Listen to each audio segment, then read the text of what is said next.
back. This is Boomer Life on CIL 650. Welcome back to Boomer Life. I'm Joanne Sutton on CIL 650. And in the studio with me today is Maria Howard. She is the CEO of the Alzheimer's Society of British Columbia. And we're here to talk about the future of dementia care in this province. Also joining us in the studio now, we have Jane Monroe. Now, Jane is an accomplished writer and a poet. Actually, an award-winning poet, I might add. Jane, I want to thank you for joining us today. It's a pleasure to be here.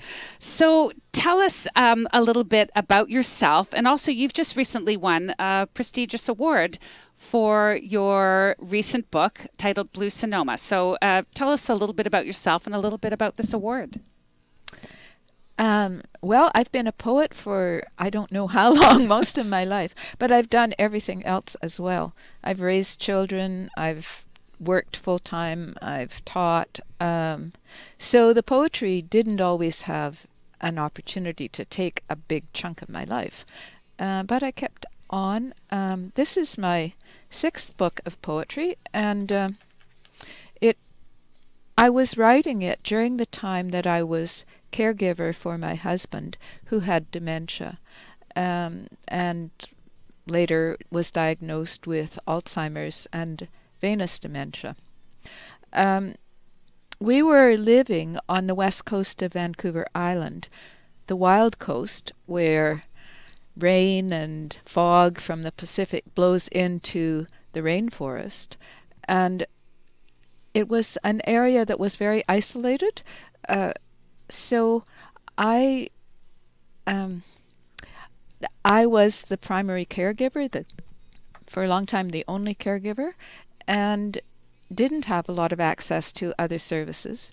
And as I was living with him and dementia was erasing the life closest to me frame by frame, I was forced to wrestle with every layer of myself. And out of this came the poems in Blue Sonoma.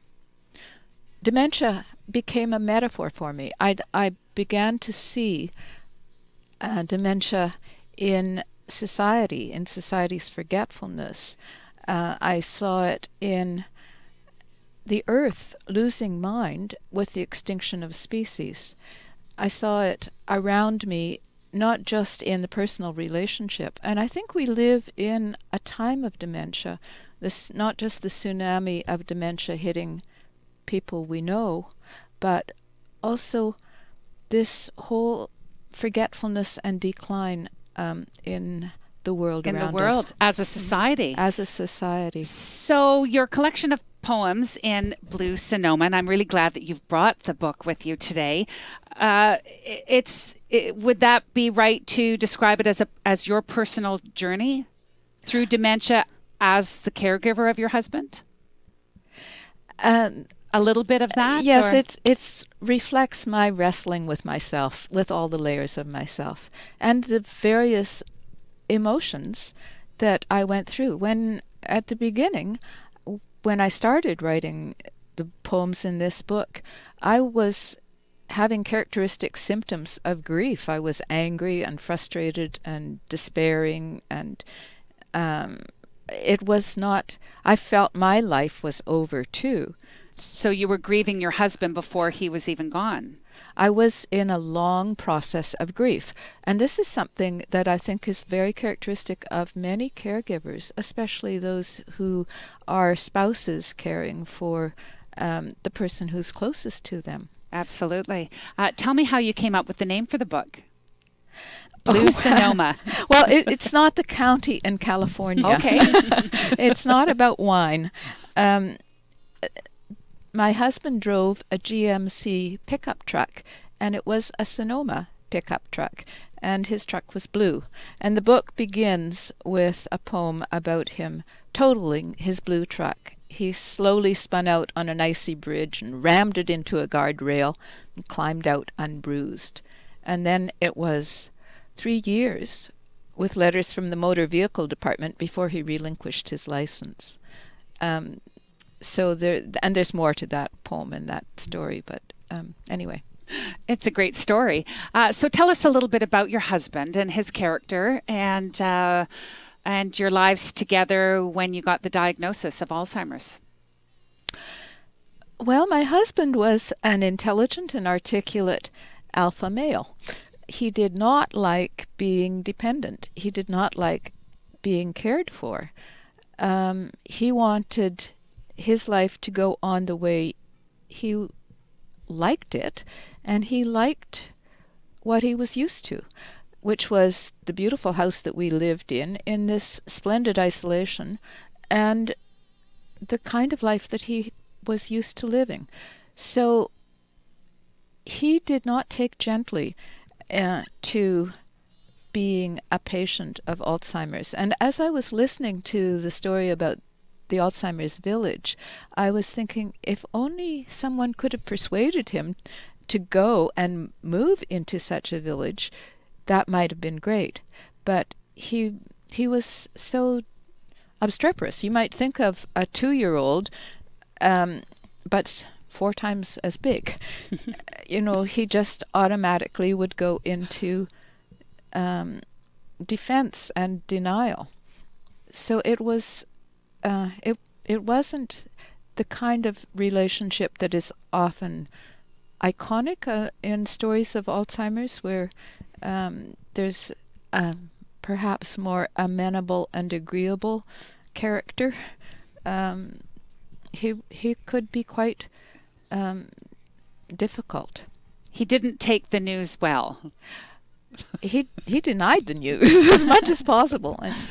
So, Jane, when it came to your a time in your life when you needed additional support, obviously to care for your husband, and you were in such isolation on the west coast of Vancouver Island, what did you do? How did you accommodate that and his needs? Well, it was very helpful when he was finally diagnosed, because then I had access to to a case manager and to some financial support for care coming into the home. It was still expensive, because it was an hour of their driving to come out to where we lived and to return, and then an hour spent with me. But for a number of years, 3 times a week, I did get an hour of care from what are they called? They're like a support worker. A support worker. Yes, it wasn't doesn't sound like a lot of help, though. No, it wasn't a lot of help, but it was important to me still. One of the things that helped with that was when I was able to negotiate with the company providing these support workers to get the same person coming regularly. It was at first women, and they would only come once or twice, and then someone else would come, and this my husband did not take too kindly. So I was able eventually to get a male support worker coming, and for him to come regularly, and then my husband was able to have a relationship with him. He was great, and that was really quite helpful. What advice could you offer for the future of dementia care, just from knowing what you know now, as opposed to experiencing what you went through as a caregiver several years ago with your husband? Advice to whom? Well, let's pick somebody. To another caregiver. To another caregiver. Okay. Or a spouse. Or a spouse. I think it's important to learn to be your own best friend and to look after yourself.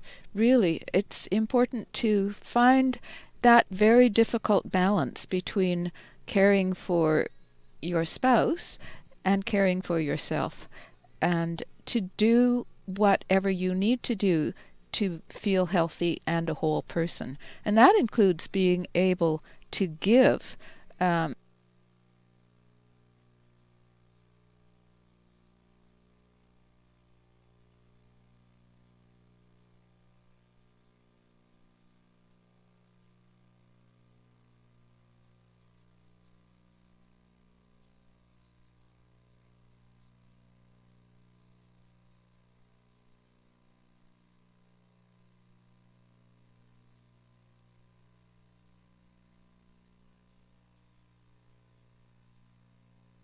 thank you for sharing today your story. And I was wondering, is there a special poem in Blue Sonoma that would reflect a little bit about the story that you have with your husband, or explain a certain time period of transition in your role as a caregiver? Or is there something important? Is there a special poem that you would like to share with us?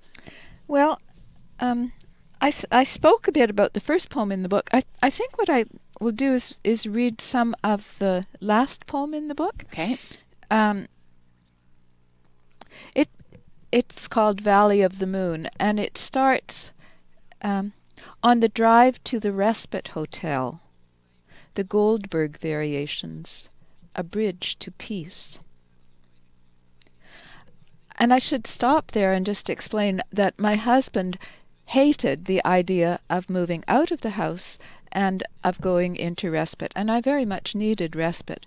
So it was a very big transition for me when he finally agreed to go into respite for 5 weeks so that I could go away to Banff to be in the writer's studio there. And when my daughter came from Vancouver to pack up his stuff and help drive us into the Respite Hotel in Victoria, she had the bright idea of playing the Goldberg Variations on her CD player in the car, and we just quietly listened to it for the hour-and-a-half drive from where we lived into the Respite Hotel in Vancouver, and it was a bridge to peace. In the moment of leaving, when words set sail from paper, soul clings to one burning as fire clings to a stick. Even when the mind's a sieve, soul doesn't grieve, cannot believe in scarcity. A mountain, a river, fully this, fully that. Thanks for sharing. Blue Sonoma. Is there a title on that poem? It's called Valley of the Moon. Valley of the Moon. Jane, if somebody wanted more information about you, where would they go? I have a website. It's Jane Munro, JaneMunro.com. And there's information on it. Thanks for sharing your story. We will continue this discussion on the future care of dementia and meet our next guest, David Herford, in just a moment. We'll be right back on CIAL 650. Celebrating the baby boomer lifestyle. This is Boomer Life on CIAL 650.